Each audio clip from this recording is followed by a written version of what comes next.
Na aula passada a gente falou um pouquinho sobre used to, que na verdade é uma aula de revisão.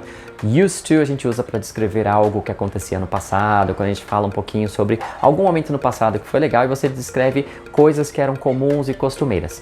Eu mencionei na aula passada que às vezes quando você está falando de alguma coisa e está se estendendo um pouquinho, a tendência é que você repita used to diversas vezes. Então como a gente faz para poder deixar nosso discurso um pouquinho melhor e não ficar sendo repetitivo usando a mesma estrutura? A gente pode usar o would. O would a gente usa também para mesclar na hora de fazer uma descrição. Por exemplo, when I was little, I used to spend my vacation at my grandma's house. I remember I would stay there for 10, 15 days.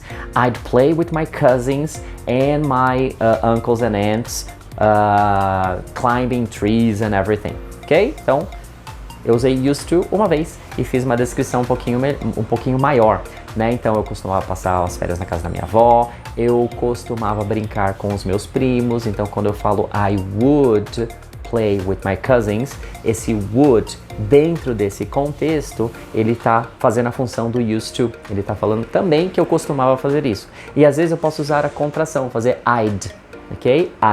I'd play with my cousins, que é o que acontece, você continua descrevendo, você continua falando sobre esse passado, mas nessa variação de usar used to, would, ou até mesmo a contraction, I'd, você está deixando o seu discurso um pouquinho mais bonito, um pouquinho mais fácil de compreender e menos repetitivo. Então, would a gente pode usar para substituir o used to, mas dentro do contexto, tá? Então, normalmente quando você vai escrever, o used to vem primeiro e depois você vai mesclando.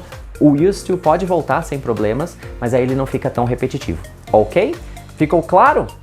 Deixa o seu joinha, deixa o seu like. Não ficou claro? Deixa um comentário que eu te ajudo, ok? Thank you very much. Bye bye.